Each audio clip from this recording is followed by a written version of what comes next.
Hello class fourth students. तो आज आपकी हिंदी की क्लास है और आज मैं हिंदी की क्लास में आपको एक कहानी पढ़ाऊंगी और ये कहानी का शीर्षक है नसरुद्दीन का निशाना।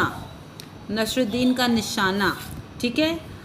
आप लोगों ने नसरुद्दीन की बहुत सी कहानियाँ या चुटकुले सुने होंगे ना, तो वैसे ही ये एक कहानी है जो कि आज हम पढ़ेंगे, ठीक है। तो आप सब इसको अपनी, अगर आपके पास किताबें हैं तो किताबें खोल लीजिए और अगर नहीं है तो ध्यान से सुनिए, ठीक है। चलिए शुरू करते हैं। एक दिन नसरुद्दीन अपने दोस्तों के साथ बैठे बतिया रहे थे मतलब बातें कर रहे थे, ठीक है। बात ही बात में उन्होंने गप मारना शुरू कर दिया।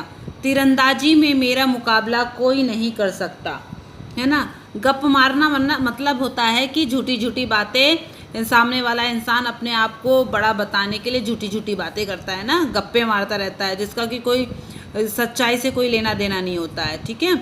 तीरंदाजी में मेरा मुकाबला कोई नहीं कर सकता। मैं धनुष कसता हूँ, निशाना साधता हूँ और तीर छोड़ता हूँ, शू ऊ ऊ। तीर सीधे निशाने पर लगता है। दोस्तों को विश्वास नहीं हुआ। उन्होंने नसरुद्दीन की परीक्षा लेने का फैसला किया। एक दोस्त भागा गया और तीर धनुष खरीद कर ले आया, है ना। अब नसरुद्दीन तो बड़ी बड़ी गप्पे मार रहे थे बच्चों, है ना। अब उन्होंने बताया कि मैं निशाना साधता हूँ और बस तीर छोड़ देता हूँ, है ना, और वो जाके अपने निशाने पे लग जाता है। ऐसा कभी होता है क्या बच्चों, है ना। उसके लिए तो हमें बहुत अभ्यास करना पड़ता है ना। आगे पढ़ते हैं क्या हुआ। नसरुद्दीन को थमाते हुए उसने कहा, ये लो तीर धनुष और अब साधो अपना निशाना उस लक्ष्य पर। देखते हैं कि तुम सच बोल रहे हो या झूठ।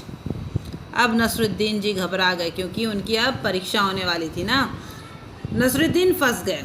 उन्होंने धनुष अपने हाथों में उठाया, डोर खींची, निशाना साधा और छोड़ दिया तीर को। तीर निशाने पर नहीं लगा बल्कि वह तो बीच में ही कहीं गिर गया। हा हा हा हा।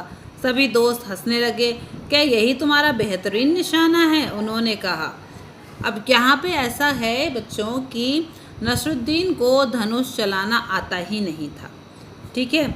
लेकिन उन्होंने बड़ी बड़ी अपने दोस्तों के सामने अपने आप को बहुत खास बताने के लिए बड़ी बड़ी बात बोल दी।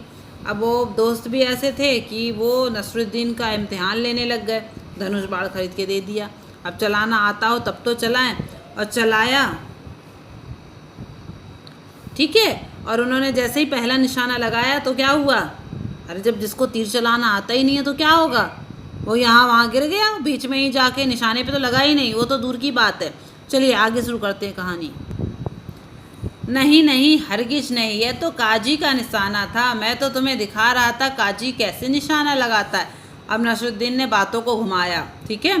इतना कहते हुए नसरुद्दीन ने दोबारा धनुष उठाया, डोर खींची, निशाना साधा और तीर को छोड़ दिया, शू, ठीक। इस बार तीर पहले वाले तीर से तो थोड़ा आगे गिरा पर निशाना फिर भी चूक गया।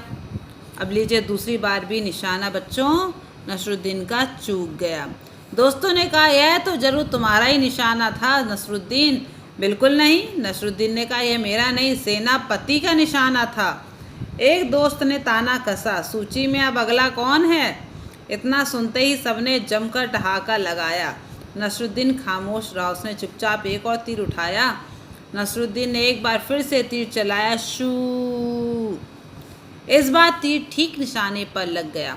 सभी आश्चर्य से नसरुद्दीन की ओर मुंह बाएं ताकने लगे।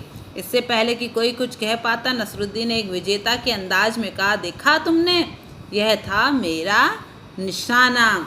तो बच्चों ये कहानी यहीं पर ख़त्म होती है। लेकिन देखा आपने कि नसरुद्दीन, यहाँ पे अगर हम देखें तो नसरुद्दीन का जो कि किस्मत कह सकते हो बच्चों की, उसकी किस्मत अच्छी थी कि निशाना धोखे से जाकर वहाँ पर लग गया, लेकिन उसको आता नहीं था चलाना, ठीक है। तो ये कहानी बड़ी मज़ेदार है, आप इसको सुनिएगा, ठीक है। और आपके हिंदी से संबंधित जो काम है वो मैं आपको भेज दूँगी। कुछ आपका काम पेंडिंग है, वो वर्क मैं आपको कल भेजूँगी, तो आप लोग लिखकर मुझे व्हाट्सएप पे ही अपने ग्रुप में सेंड करेंगे, ठीक है। So okay, thank you.